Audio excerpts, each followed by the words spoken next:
Boa noite, Mano. Boa noite.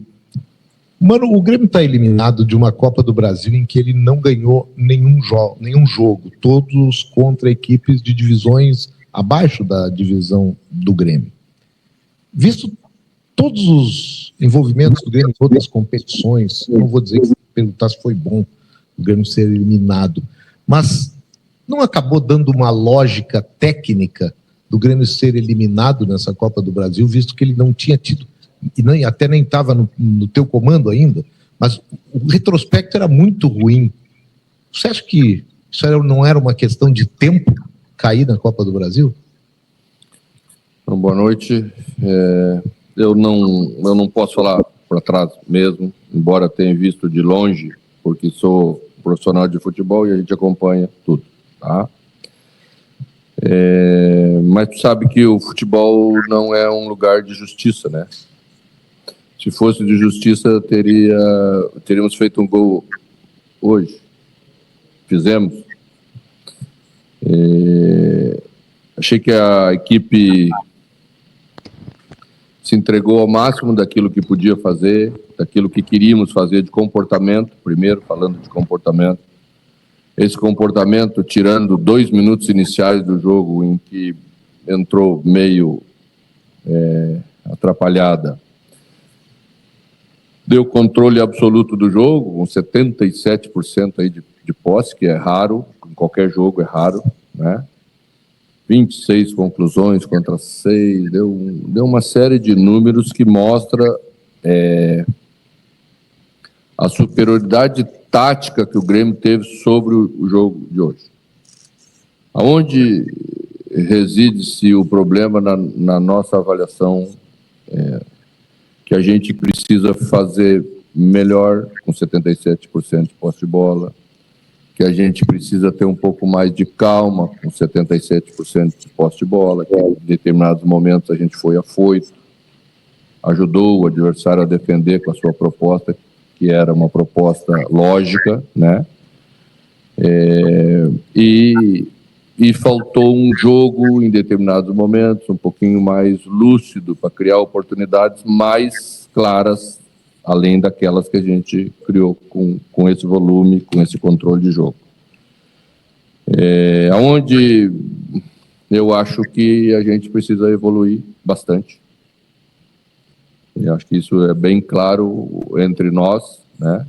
Quando assumimos o trabalho, falamos sobre isso com os jogadores, falamos sobre estruturar uma equipe, acho que a equipe começa a se estruturar como equipe. A partir daí tem que ter as resoluções que todas as equipes têm.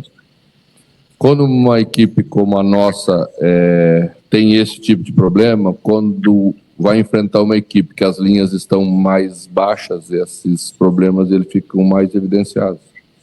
Quando você vai jogar contra uma equipe que tem mais espaço em campo, às vezes não aparece tanto. Então é isso que a gente tem que resolver, é isso que estamos trabalhando. Mas vou ressaltar que a equipe se entregou ao máximo para tentar desmanchar a vantagem de 3-2, que na minha opinião foi deixado acontecer em 5 minutos de jogo lá, e que não foi também possível ser executada hoje, pelo menos para penalidades máximas, por um erro grave da arbitragem. Eu acho que a gente não pode deixar de falar. Mano, desde que tu assumiu o Grêmio, hoje o Grêmio está na zona de rebaixamento do Campeonato Brasileiro. Em 9 jogos sob teu comando, o Grêmio venceu 1 partida. E hoje uma eliminação para o CSA, que disputa a Série C do Campeonato Brasileiro. Em mais de 100 minutos, o Grêmio não conseguiu fazer um gol para, pelo menos, levar as penalidades. Qual a tua responsabilidade diante de tudo isso que tu já mencionou, do Grêmio não conseguir converter em gols? E como acreditar que tu é o técnico ideal para tirar o Grêmio desse cenário incômodo na temporada? Tu já acha que deve mudar? Não posso opinar daí. Não. Minha pergunta é para ti. Se tu levou o assunto para esse lado, tu já deve estar com uma tendência, né? Não, só um questionamento para ti. Tá bom. A responsabilidade é toda minha.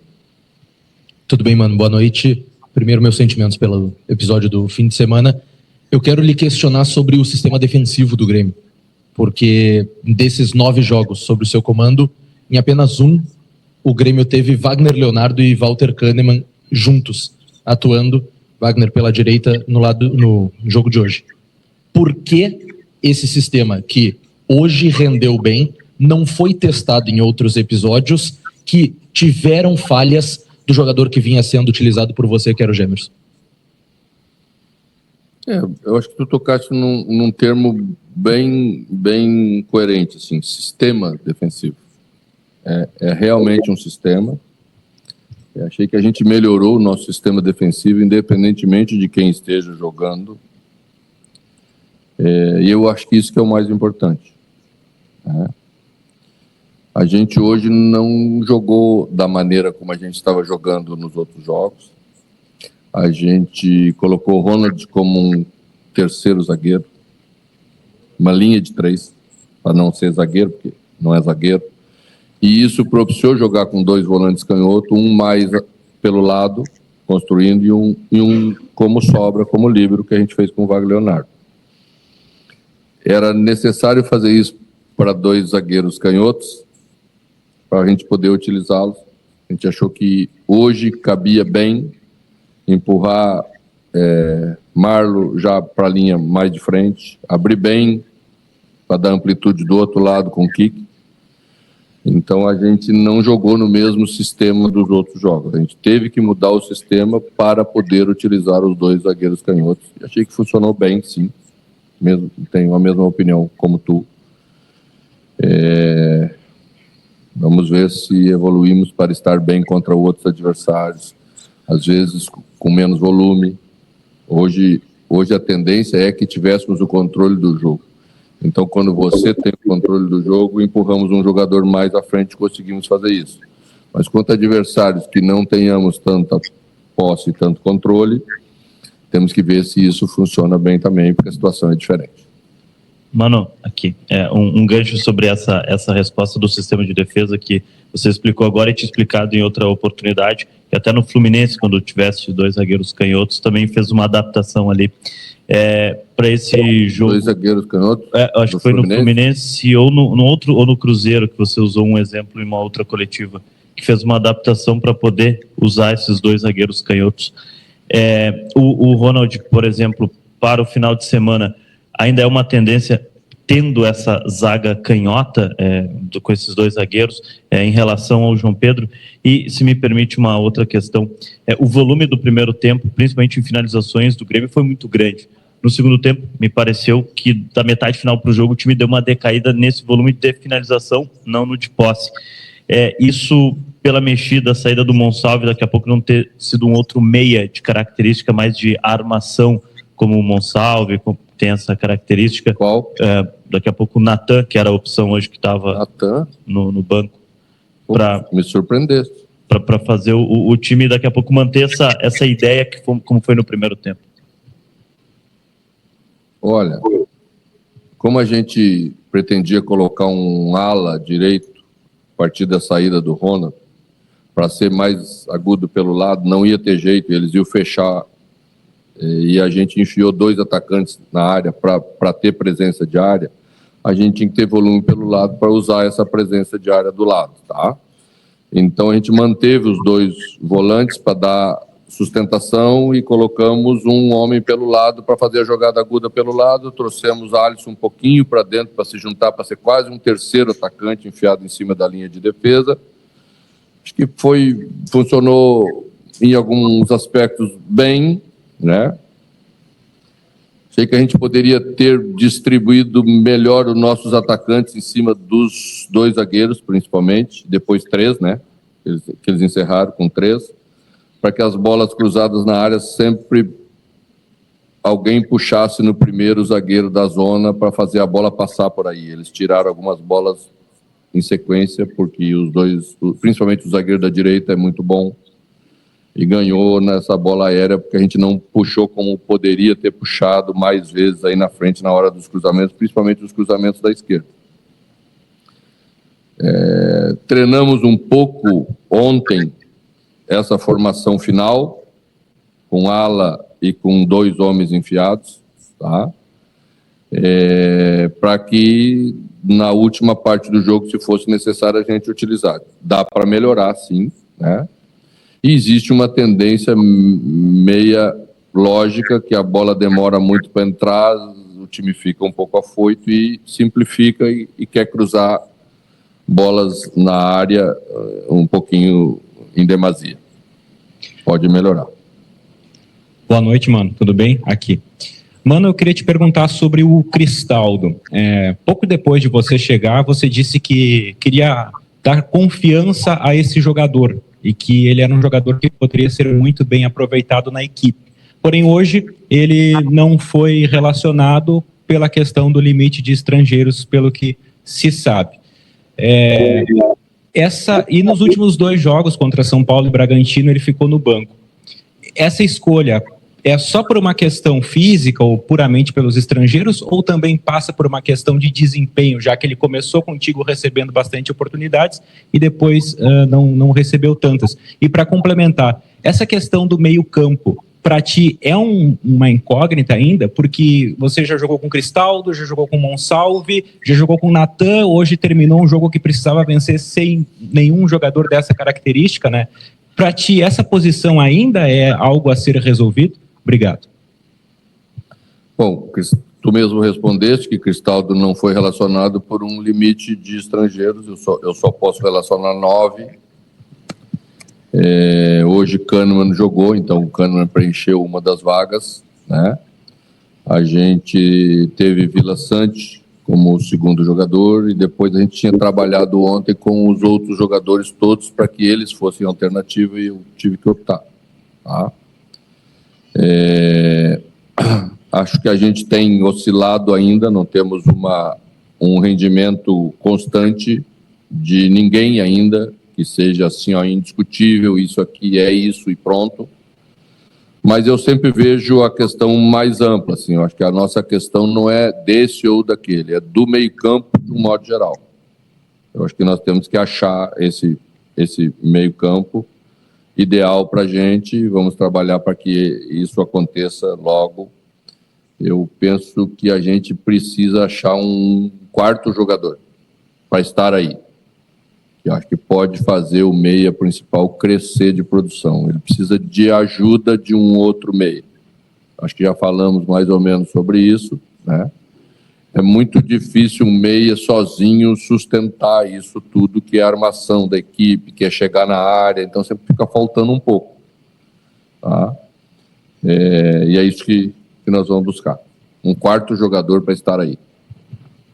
Mano, boa noite. Primeiro, meus sentimentos pelo episódio do final de semana. Obrigado. Queria te questionar algo parecido, que, fazendo um somatório dos últimos 2 jogos, né?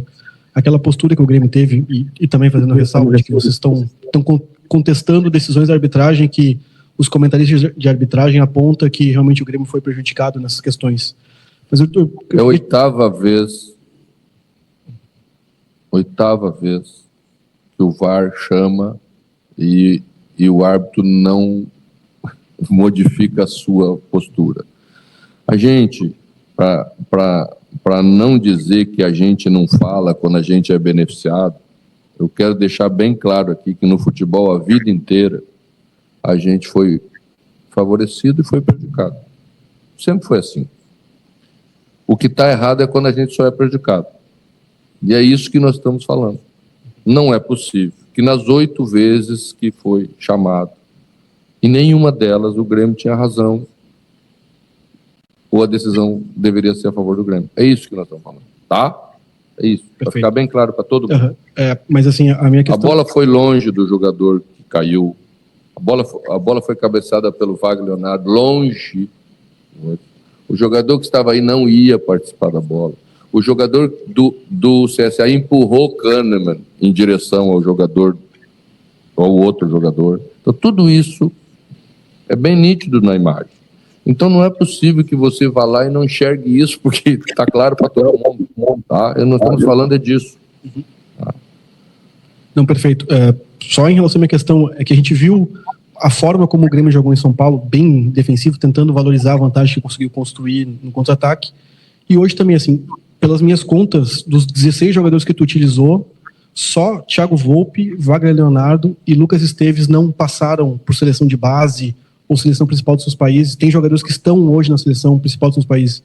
Agora que tu tens uma plataforma tática estabelecida, hoje teve essa mudança, mas não falta performance. Como é que consegue tirar performance? O grupo não é tão ruim quanto muitas vezes o torcedor reclama. A gente vê que são jogadores de histórico, pelo menos, né? De outros momentos do Grêmio já teve jogadores que não tiveram essa mesma, vou usar a expressão grife, mas não é uma coisa pejorativa, mas de hoje, de 16, 13 com histórico de seleção contra o adversário da Série C. Como é que tu encontra agora essa performance de jogadores que não tá aparecendo? Eu abordei rapidamente o assunto de performance quando cheguei aqui e até escutei aí paralelamente que era uma observação antiética. Tá? Eu quero dizer para vocês o seguinte: hoje nós tivemos, acho que o 5º ou 6º jogador com lesão muscular durante o jogo, sentindo um problema de desconforto muscular. E eu avisei os jogadores que se cuidassem muito fora de campo, que na transformação do trabalho se corria um risco muito grande de termos lesões musculares. Porque a carga de força era baixa. Porque na filosofia de trabalho escolhido era muito diferente daquilo que acreditamos nós seja necessário para jogar de 3 em 3 dias no futebol brasileiro. Isso deixa um time muito abaixo. Agora começamos a ganhar alguns duelos. Agora começamos a competir como competimos hoje. Tá? E não escolhemos ficar defensivo contra o São Paulo. Ninguém escolhe ficar defensivo. É ruim ficar defensivo. É muito melhor ser ofensivo. Mas existe uma comparação. Sabe quanto tempo está o treinador do CSA? 1 ano. E eu estou completando 1 mês. E jogamos 8 jogos nesse 1 mês. Tá? Então, nesse negócio não tem milagre. Tem que trabalhar, tem que fazer as coisas certas, tem que modificar aquilo que a gente acha que não está bem. E isso leva tempo. Tá? Mas vai acontecer. Vai acontecer. Mano, aqui.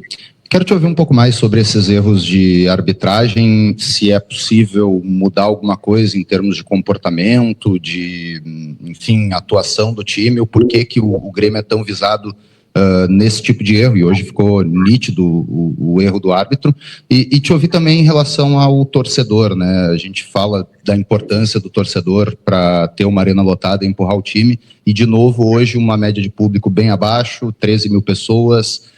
No jogo contra o Santos foi o maior público que tu teve aqui na arena, com 27 mil, e mesmo assim não é uma arena lotada. Como fazer para trazer essa paciência para o torcedor, para que o torcedor compreenda o momento, para que o torcedor também avalie esses erros no momento de avaliar o teu trabalho? Eu queria te ouvir um pouco sobre esse contexto.